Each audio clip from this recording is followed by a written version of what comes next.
My name is Arman, and my presentation is on two interesting global and local environmental issues. One of them is persistent organic pollutants, and one of them is the challenge of algae bloom in Lake Winnipeg. In my presentation, I will be mainly focusing on the description and definition of these two issues. We will talk about the causes of these environmental issues, their impacts, as well as the regulations and mitigation strategies that we could have for tackling these issues. POPs, or persistent organic pollutants, are defined as hazardous and toxic chemicals that have three main features. First of all, they are persistent in environment. They can be toxic to humans and wildlife. They also have high mobility. That's why they could be a global issue.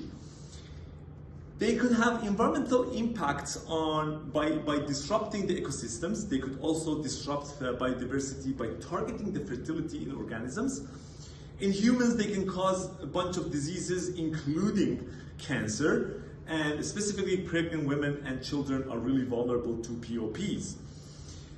POPs are sometimes referred to as the dirty dozen because 12 of them are specifically listed under a few regulations, including EPA. You may be familiar, we all may be familiar with DDTs as well as PCBs. They are very persistent to degradation. That's why they are present in the environment. They could have very high liquid solubility. That's why they can actually enter the cells. And the reason for that is that they are highly halogenated. Usually they have lots of chlorine, as you can see, similar to DDT that has few chlorine molecule atoms attached to it. In Stockholm in 2001, there was an interesting convention that its object was to reduce and eliminate the production and usage of these POPs.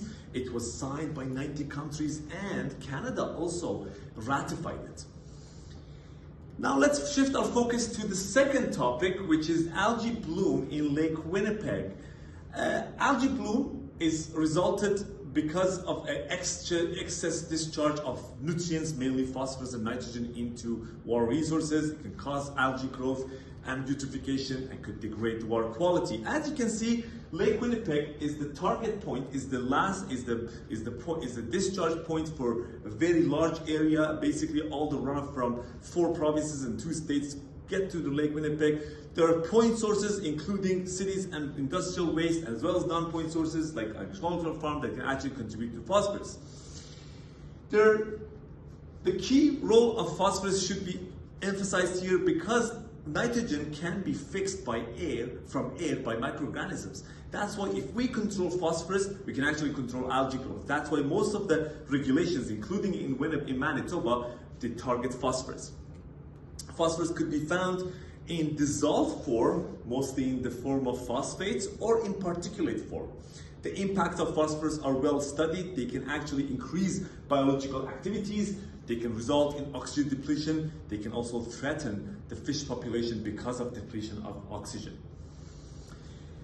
Phosphorus, the total phosphorus target in Lake Winnipeg is around 0.05. That has been studied. That doesn't promote algae growth. Unfortunately, in South Basin, up to 2018, the average has been around 0.1, which is double. And the major contributor is actually Red River.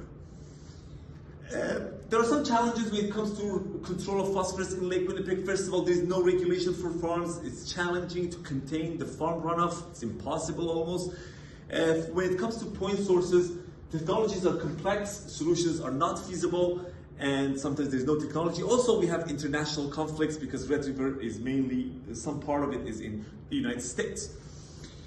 There are some technologies developed when it comes to wastewater from cities, biological methods, chemical coagulation by alum or ferric chloride, as well as engineered wetlands are among these solutions. Research and development is ongoing in this area. Phosphorus itself is an interesting commodity because it is an essential element in fertilizers. Modern agriculture and food security is impossible without enough phosphate rocks. And it is a limited commodity as well. That's why it is important actually to focus on this research topic. In conclusion, we found out that global efforts are needed to mitigate the risks of POPs. When it comes to Lake Winnipeg, we all have to work together to address the nutrient pollutions. And the key takeaway is we need to work together. As you can see, I have been fishing in Lake Winnipeg, doing some ice fishing, and we should be able to continue doing that.